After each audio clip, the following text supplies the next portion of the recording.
Hi guys, welcome ulit sa channel natin, no? Captain Alas YouTube channel. Guys, ang content ko today, meron lang akong sasagutin sa nag-comment sa vlog natin, no? Kung paano raw mag lagay ng 0.5 sa 2980 or 2900. Papakita ko yung comment niya sa inyo guys, no. So guys, ito yung comment ng isa sa subscriber natin, no. Sir, paano magkuha ng 0.5 sa dulo ng number?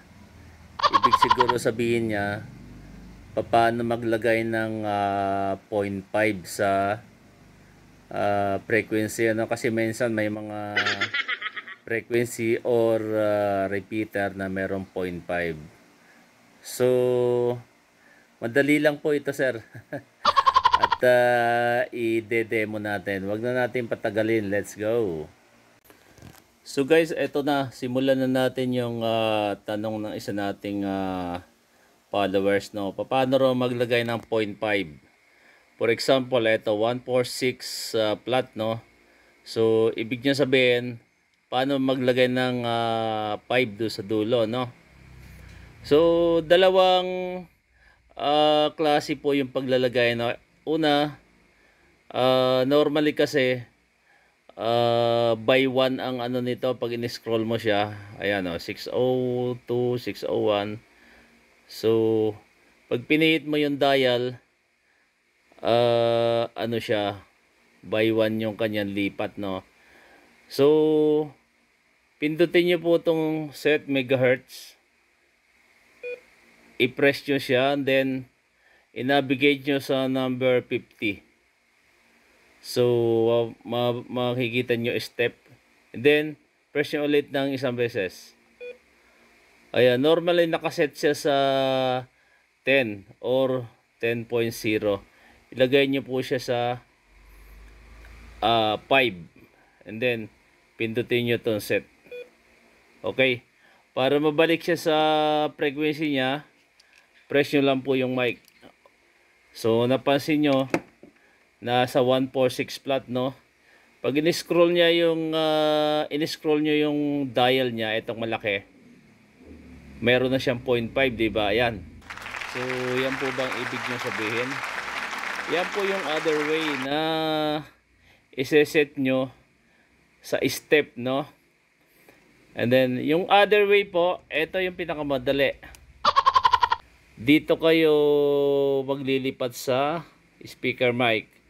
For example, gusto mo lagyan ng 0.5 yun, no? 1, 4, 6, 0, 0, 5. Oh, so meron na siyang 5, no? Kasi normally 0 dapat yung pipindutin mo. 1, 4, 6, 0, 0, 0. Yan ang exact frequency niya, no? Pero kung gusto mo may 0.5, 1, 4, 6, 0, 0, then 5. Ayun, ganun lang po kadali, no? So dalawang step. Yung una dito sa step, lagay mo sa 5. And pangalawa dito sa dial, 1, 4, 6, 0, 0, 5. Okay. Malinaw po ba? Sana nasagot po natin yung katanungan ng ating isang subscriber. At kung meron pa kayong mga tanong regarding sa program ng Yaiso, mag-comment lang po kayo. Okay guys, sana nasagot po natin yung tanong ng isa nating followers, no, about sa paglalagay ng 0.5 sa dulo ng frequency ng Yaiso 2980 or 2900. So dalawang step lang po yon. Una, do sa step lalagay nyo lang sa 5. Then pangalawa sa speaker mic, direkta na po. Ganun lang po kadali, no. At kung may mga tanong pa po kayo, mag-comment lang po kayo.